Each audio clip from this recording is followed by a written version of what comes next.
Hey everyone, it's Michael here at Home Health Academy, and welcome to our Module 13 in our How to Start a Home Care Business video series. And in this video series, our goal is to be able to give you guys every information that you need to be able to start your own home care company. And in this video series, we're talking about this video right here. We're talking about the client services that you need to be able to provide for a client. Now, in previous videos, we talked about how to be able to create a feasibility study, putting together your business plan, how to create that sales process, and to market your company out there. We also talked about the basic type of workers that's going to be working for you in your organization. And our goal in this video series is really to give you every information that you need to be able to start your home care company, whether you're starting a franchise or making a decision to do a home-based agency, or to get an office out there and start your agency in an office space. Either or, we just want to say thank you so much for joining us in this video series, and our goal is to be able to give you everything that you need to create that successful company. So let's talk about the client services. Providing quality client services achieved through developing a good working relationship between your agency, your home care assistants, and your clients. Clients must be the central focus in this relationship.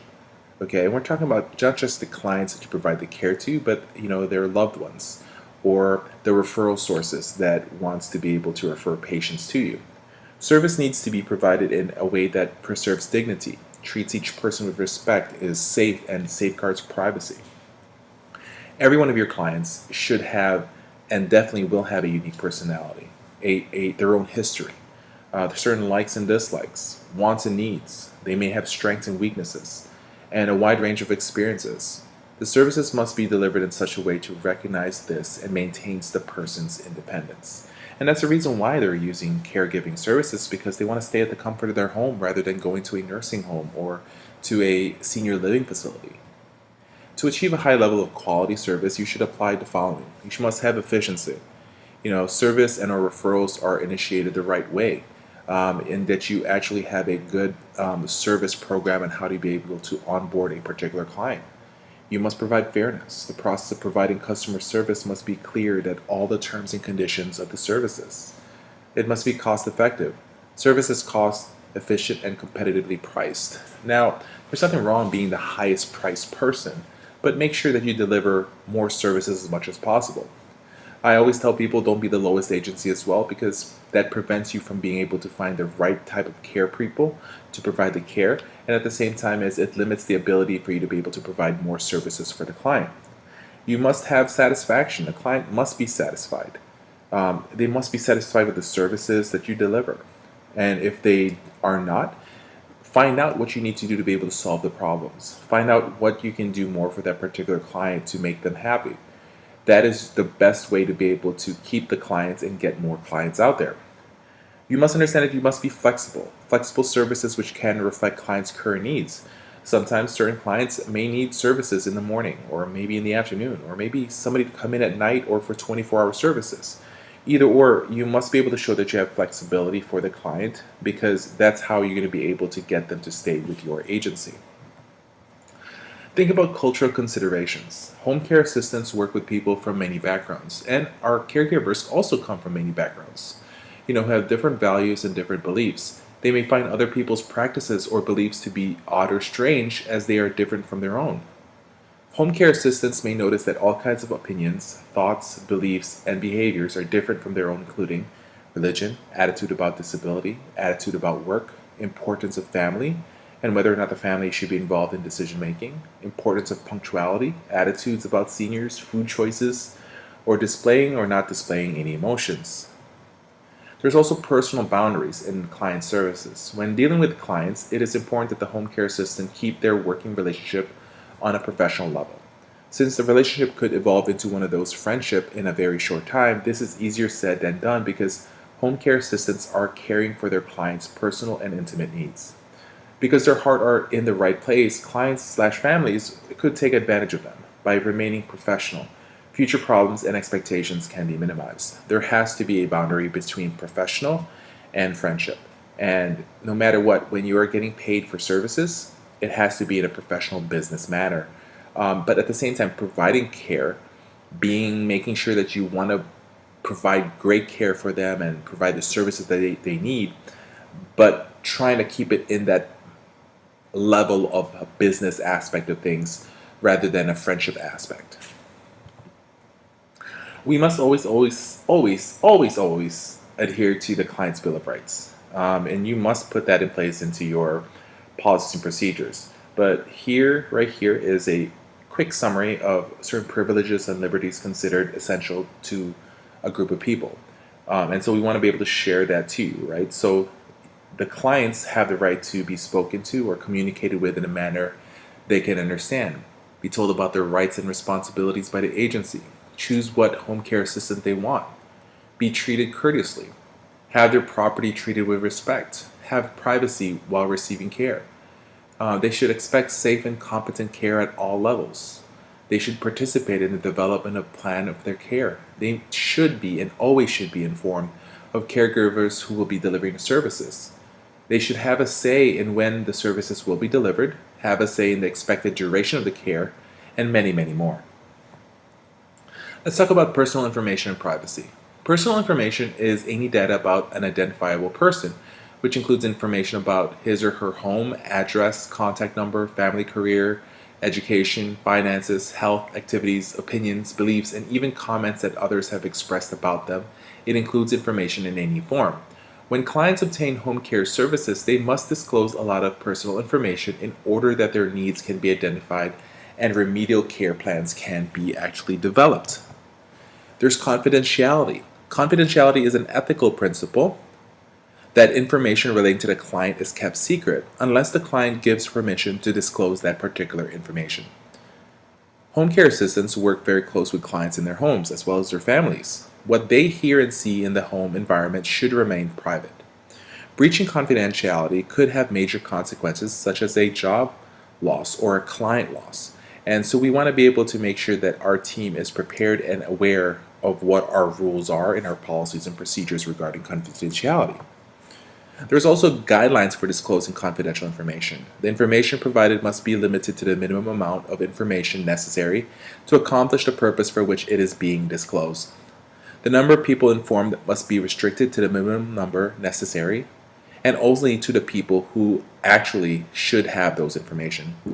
The information should be provided in a way that minimizes the identification of the clients.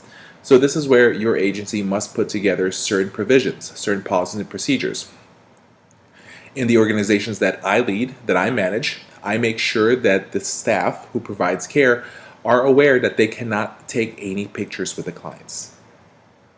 That is one policy that we actually have. When we do take pictures of our clients, we make sure we get their permission and we can control the pictures or the videos that we are taking.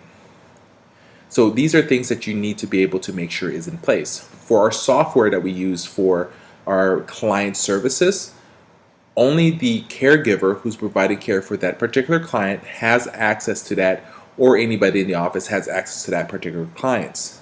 Now, once that caregiver gets reassigned to another client, they will no longer have access to our client's information because they are not giving direct care for that particular client. What are the ethical guidelines for home care assistants? Ethics are moral codes which guides the members of the profession in the proper conduct of their duties and obligations. They deal with behavior that is right or wrong and involves applying judgment and making choices about what or what not to do. Application of good ethics is not only expected of home care agencies and home care assistants, but is also an understood rights of clients. Let's talk about work ethics for home care assistants. This is something that you should look into and you should expect from all your caregivers. And if they cannot provide good work ethic, then it's time to let them go. Work ethics deal with behavior in the workplace. Employees need to be aware of how their work ethics affect others. Have you ever worked with somebody that did not have any ethics at all? I'm sure you have. I have plenty of times. And with the agencies that we provide services to, with the agencies that we run ourselves, we always make sure and live up as much as possible to our ethics and expect all of our employees to follow the rules and regulations that we have in our company. Technical skills alone are not enough to meet the employer's requirements because they know only too well the high cost of hiring, firing, and replacing employees. So we need to be able to make sure that everything is involved, from a properly trained staff member to provide the right care, but they also must be aware of the variety of different confidentiality information they must protect, and must be ethical with everything that they do when they provide the services. Let's talk about professionalism. Professionalism involves caring about clients, self, and others while maintaining personal and industry standards and values. There are many characteristics which define professionalism, including maturity, reliability, integrity, honesty, responsibility, accountability, and compassion. So, professionalism involves producing quality work, meaning that you are going to make sure that whatever you do, you provide the care that the client actually deserves. Being on time for work and other activities. Have you ever worked with somebody that was always late? How did you feel about that particular person? It's the same exact thing. When you have a team, a staff, they must be coming to work on time. Now, we can never fully see what's going on because all our staff members out there are providing care at our clients' homes. So we can't fully check live at every moment if they came into work on time. But there are softwares out there that allows you to be able to figure that out and to monitor that. There's softwares out there right now that when the client clocks in, it actually tells us where is that particular caregiver at when they sign in to work. So you'll actually see, are they actually checking in while they're at the door of the client? Or are they checking in at home even though they're not in front of the client's home yet? So you want to be able to make sure that you actually have these type of things. It makes it easier for your payroll services, but it makes you able to monitor the professionalism of your team out there. And your team should also maintain appropriate attire and hygiene, okay? We're providing good care to clients. The last thing you want is a home caregiver who smells, okay? And who does not dress up, correctly. And so how do you make sure that things are going on well? Well, number one is make sure they have a uniform that you expect them to wear, whether this is something that you provide them or you tell them what colors they should be wearing when they provide the care. So there's a variety of different things to be able to act and to be able to show professionalism. And the main thing for this is to be professional so that we can show respect to the clients, the families, as well as coworkers. And another thing is, in professionalism, it's always good to be able to accept any feedbacks. Not being disruptive, not being disrespectful to a person by telling them that they can do certain things to improve themselves. It's not being disrespectful. It's about us being able to give them feedback. And for a person to be professional, they must be able to take that particular feedback to them and see how they can improve themselves as much as possible. Personal hygiene. Hygiene is the act of promoting health through personal cleanliness. So that includes bathing, showering, oral care, cleaning and maintaining fingernails and toenails. Oh, by the way, talking about fingernails, I don't know why that some people think that they can have really long fingernails while providing good quality care and become very hygienic. If you're not aware, fingernail polish cracks. They have micro cracks that you sometimes cannot see, and those micro cracks are actually places where bacteria can grow more. And so we want to be able to make sure we provide great care. In nursing school, that's one thing we teach. You can't be working in the field if you have long nails. And the funny part about this is this: a lot of people out there will say, well, I know someone that works in the field that has long nails and nobody says anything about that. That's great. Good for you. But in the company I work for, in the company that I run, I don't allow any long nails. And that is something that we do actually check on a regular basis. You have to understand, hygiene can also apply to the care and maintenance of assisted devices, such as eyeglasses and hearing aids, to ensure proper functionings. So you want to be able to know that you're providing, good care to the client, keeping them hygienic and keeping yourself and your team hygienic as well. And just to add to this, just to let you know, washing your hands is the #1 prevention of any infection. Teamwork. Teamwork is so important, right? So teamwork involves a group of people working together to meet the various needs of a client. The team is usually comprised of the representatives from a variety of disciplines, backgrounds, and professions. By uniting together, they can provide more effective care as a group than any other person out there by themselves. So with home care, each member of the care team is expected to contribute and cooperate with the other team members to ensure optimum care is given to clients. Let's talk about elder abuse, right? Elderly who are unable to take care of their own health needs, who require constant care and or who are financially dependent, are the ones who are most susceptible to abuse. This includes those living on their own with in-home support, those living with families, and those living in facilities. Even the elderly, who are quite mentally capable of taking care of their own needs, can be vulnerable to elder abuse.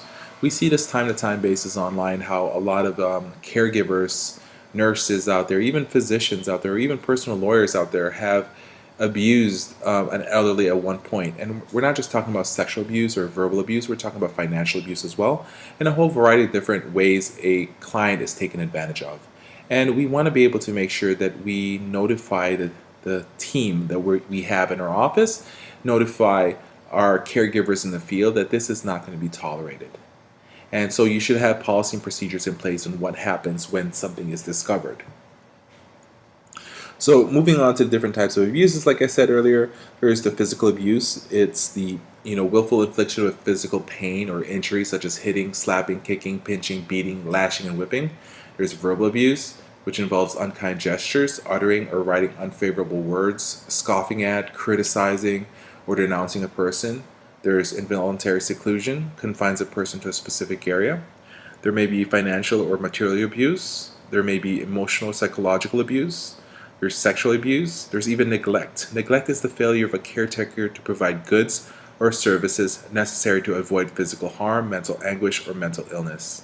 There's even self-neglect. It's characterized as the behavior of an elderly person that threatens his or her own health and safety. Let's talk about the signs and symptoms of elder abuse so that you can know how to be able to recognize this. Home care assistants should be alert for signs of elderly abuse. So home care assistants, need to see, hey, is the family member or is a full-time caregiver providing, some bad services or is abusing the client that we're providing care for? So here are the following red flags that could indicate that abuse is taking place. There's the unexplained physical injuries, depression, fears, anxiety, inability to explain withdrawals from banks, loss of possessions, fraud. There may be the elder's use of an ATM when they are unable to leave the homes. There may be numerous cash withdrawals. There may be increased activity on credit cards. There may be a change in account beneficiaries.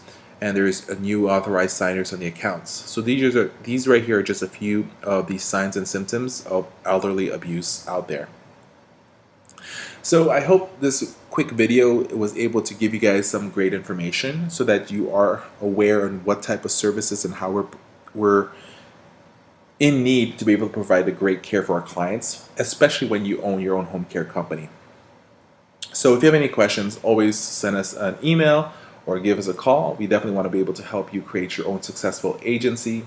If you need help with your marketing strategies and to learn everything else out there that's going to be vital to be able to get your company out there, to be able to increase your profits, increase your census, and get you more referral sources, stop by 10xpatientreferrals.com. We have an online marketing university that provides you all the information you need to be able to learn how to be able to market your agency out there and create a successful agency.